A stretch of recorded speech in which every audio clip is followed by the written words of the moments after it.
Assalamualaikum warahmatullahi wabarakatuh.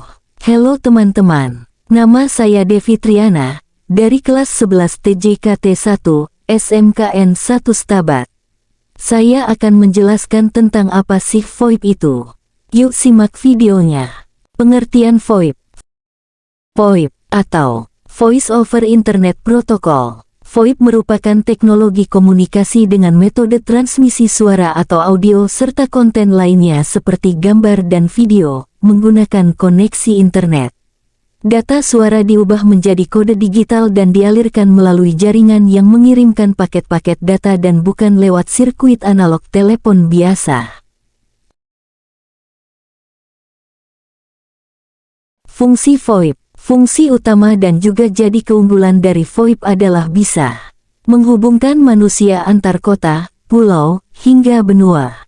Bila biasanya dibutuhkan biaya yang sangat mahal untuk bisa menelepon teman atau keluarga, apalagi bila tinggal di dua negara yang berbeda, VoIP adalah solusi komunikasi yang lebih terjangkau.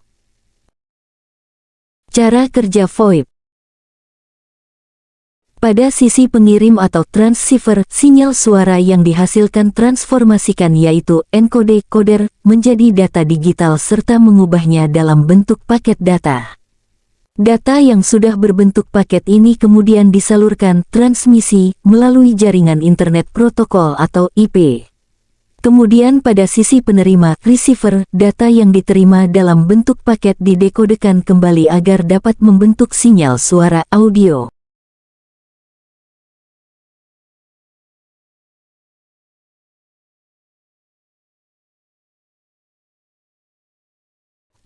Beberapa jenis VoIP yang diimplementasikan di kehidupan antara lain.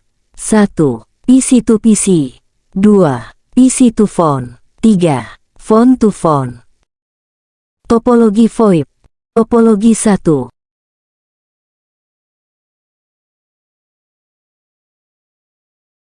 Topologi 2.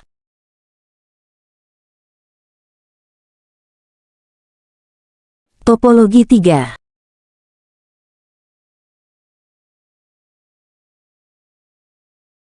Topologi 4.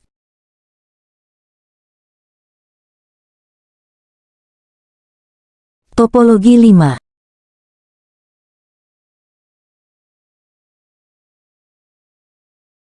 Topologi 6.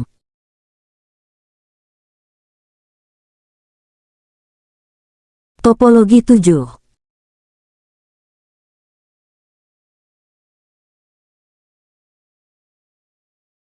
Aplikasi VoIP server dan cara kerjanya.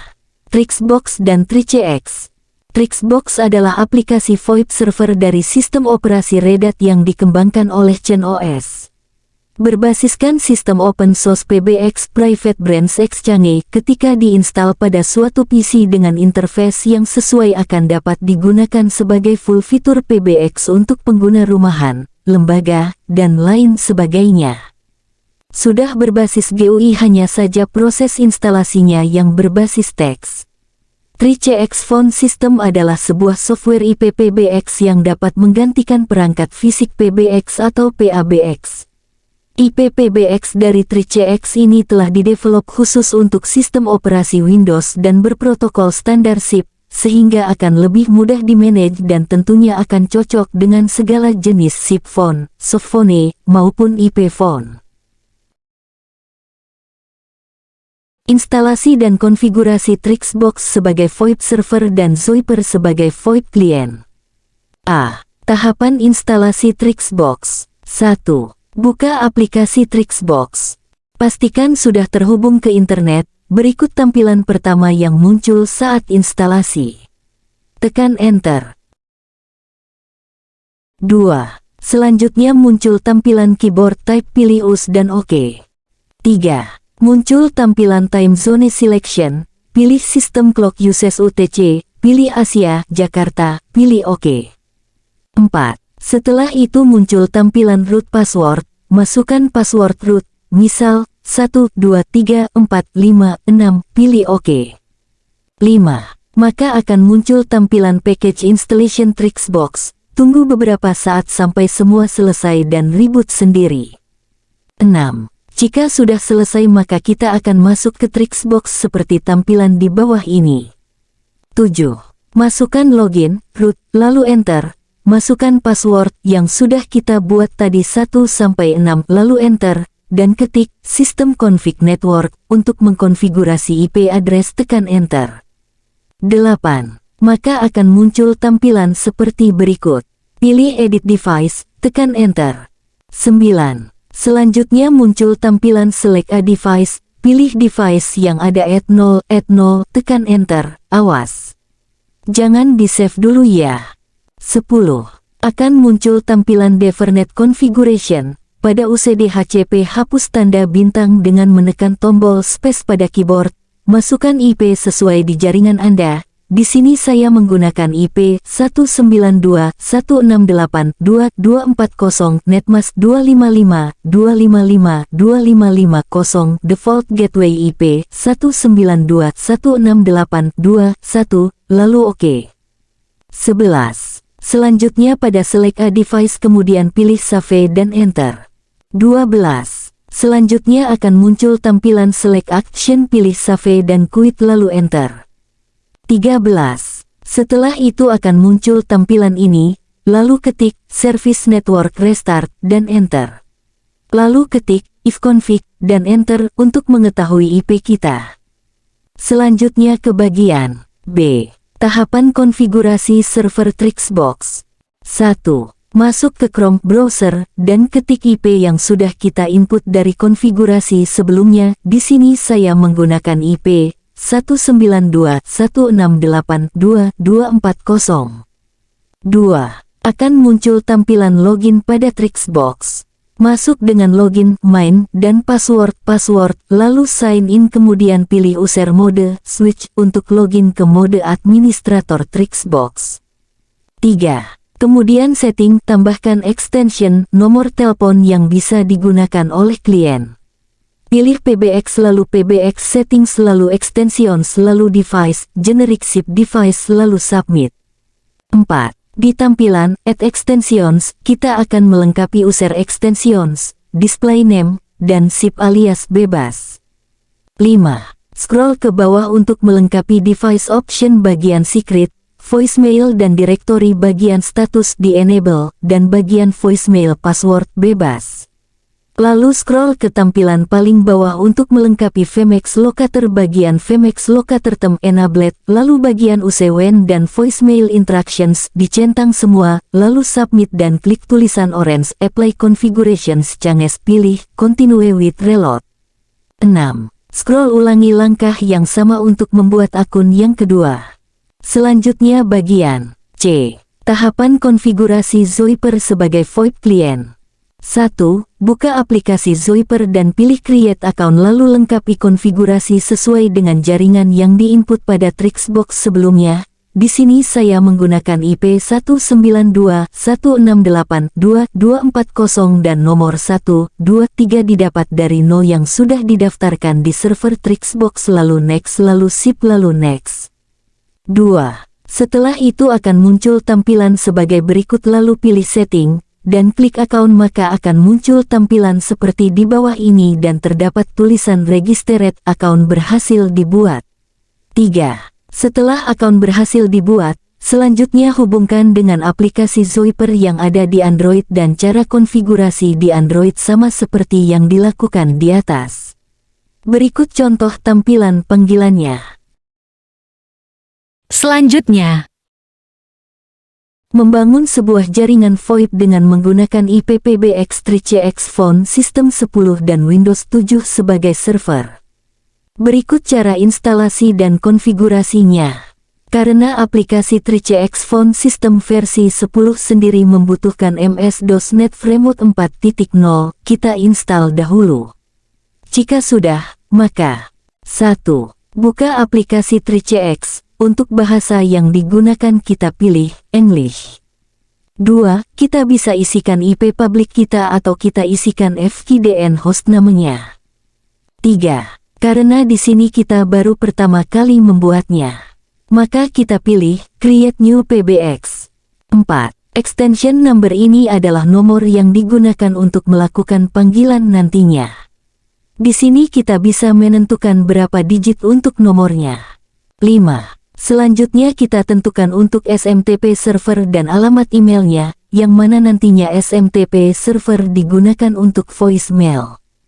6. Kemudian kita berikan username dan password yang mana ini merupakan user administrator yang nantinya kita gunakan untuk login web 3CX phone sistemnya. 7. Kemudian kita pilih Add untuk membuat user extensionnya. Di sini kita coba buat 3 user extension yang mana 1 user digunakan untuk manajer dan 2 user yang lainnya digunakan untuk staff. 8. Pertama kita buat user extension untuk Manger. Selanjutnya kita bisa isikan untuk extension number, first name, last name, email address, authentication ID, authentication password dan voicemail PIN. 9. Kemudian kita buat lagi 2 user extension untuk staff. 10. Jika sudah, maka akan tampil user extension yang kita buat tadi. Lalu next. 11. Selanjutnya kita tentukan untuk operator ekstensionnya dan voicemail ekstensionnya. Di sini saya tentukan untuk operator ekstensionnya 1000 yang mana ini merupakan user extension manager. 12. Selanjutnya kita tentukan untuk VoIP gateway-nya. Untuk VoIP provider gateway kita pilih Skype for SIP Worldwide. 13. Selanjutnya kita tentukan SIP server berserta potnya. Untuk outbound proxy hostname-nya kita bisa isikan FQDN username kita. 14. Selanjutnya kita tentukan external number, authentication ID, authentication password dan maksimum panggilan untuk VoIP gateway-nya. 15. Selanjutnya kita membuat rule Skype untuk SIP-nya dan kode dial out number-nya. 16. Jika sudah kita konfigurasi maka secara otomatis akan membuat konfigurasi database dan kita tunggu untuk prosesnya. 17. Jika statusnya finished kita bisa klik next. 18. Selanjutnya untuk registrasi online di sini kita bisa lewati prosesnya dengan cara klik skip. 19. Setelah proses konfigurasinya selesai kita bisa klik finish. Selanjutnya kita akan diarahkan ke web 3CX phone sistemnya. 20. Di sini kita harus melakukan autentikasi login, kita bisa memasukkan username dan passwordnya administrator kita yang sudah kita buat tadi. 21. Ini merupakan tampilan manage console dari 3CX phone system 10. 22. Selanjutnya kita aktifasi 3CX phone system 10-nya. 23. Jika kita berhasil melakukan aktivasi maka, di bagian produk yang awalnya free akan berubah dan muncul serial number dari produknya. 24. Selanjutnya kita buat grup ekstensionnya. 25. Semisal di sini saya buat nama grup ekstensionnya dengan nama marketing. Kemudian saya tambahkan user manager, Tegar dan Rohim ke dalam grup marketing. 26. Jika grupnya berhasil kita buat maka, pada menu extension di bagian grup name user akan muncul grup yang sudah kita buat tadi. 27. Untuk kebutuhan forwarding kita perlu memperhatikan port-port berikut ini. 28. Ini merupakan konfigurasi port forwarding untuk IPPBX 3CX phone system 10 di Mikrotik pada jaringan saya. 29. Pada extension status semua user akan berwarna merah karena belum ada user yang registrasi ke IPPBX server kita. Kemudian kita install 3CX softphone-nya. 30. Selanjutnya kita klik New untuk membuat SIP account baru. 31. Kemudian kita masukkan akun SIP yang sudah kita buat tadi. Untuk lokal IP itu merupakan IP dari VoIP server kita. 32. Jika kita sudah menambahkan akun maka pada bagian Manage SIP Account akan muncul akun yang sudah kita tambahkan tadi. Lalu, oke. 33. Jika akun kita sudah terregistrasi, maka pada 3CX softphone akan ada status on hold dan jika belum maka akan muncul status not connect. Kemudian untuk di Android kita bisa gunakan aplikasi softphone mobile yaitu Zoiper, Linphone, 3CX, dan lain sebagainya. Di sini saya menggunakan aplikasi Sweeper sebagai softphone-nya. 1. Pertama kita buka aplikasinya dan maka akan muncul setup account. Di sini kita bisa masukkan akun yang sudah kita buat tadi. Jika sudah kita klik Create Account. 2. Kemudian untuk setup provider kita bisa masukkan IP dari server VoIP kita. 3. Selanjutnya untuk authentication username dan outbound proxy kita bisa lewati dengan cara klik skip. 4. Kemudian di sini kita bisa pilih SIP TCP dan kita selanjutnya bisa klik finish. 5. Jika berhasil terregistrasi dengan IP PBX server kita maka pada bagian SIP akan memiliki status account is ready, artinya akun ini siap digunakan. 6. Selanjutnya pada bagian extension status maka user yang telah terregistrasi dengan server akan berwarna hijau dan memiliki status registered. 7. Kemudian kita coba untuk melakukan dial dari user Tegar dengan extension number 1001 ke user manager dengan extension number 1000. 8. Maka pada softphone user manager akan ada panggilan yang masuk. Jika seperti ini maka kita sudah bisa saling berkomunikasi melalui layanan jaringan VoIP yang sudah berhasil kita buat. Cara setting VoIP di simulasi jaringan Cisco Packet Tracer via CLA. Sebaiknya pergunakan Cisco Packet Tracer versi 6 ke atas agar simulasi dapat berjalan dengan baik. 1. Siapkan topologi jaringan untuk VoIP. Simulasi kali ini menggunakan satu buah router Cisco dengan tipe 2811, satu buah switch Cisco Catalyst 2960-24TT, dan dua buah Cisco IP Phone 7960 series. 2. Setting router dengan perintah CLI sebagai berikut. Setelah router memiliki IP address, selanjutnya adalah menjadikan router sebagai DHCP server, sehingga IP phone bisa memiliki IP address secara otomatis. Gunakan perintah CLI seperti di bawah ini. Berikutnya adalah pengaturan teleponi service agar router bisa melakukan pelayanan telepon. Perintah CLI untuk hal tersebut adalah catatan. 3. Setting switch. Berikut ini perintah CLI agar switch bisa digunakan di jaringan VoIP. 4. Tes IP phone. Jika konfigurasi router dan switch sudah benar, IP phone secara otomatis akan mendapatkan IP address serta dial number dan sudah bisa digunakan. Lakukan pengujian dengan melakukan panggilan menggunakan IP phone 1 ke IP phone 2 atau sebaliknya. Jika IP phone bisa terkoneksi dan menghubungi satu sama lain maka simulasi VoIP bisa dikatakan berhasil. Sekian yang dapat saya sampaikan. Thanks for watching.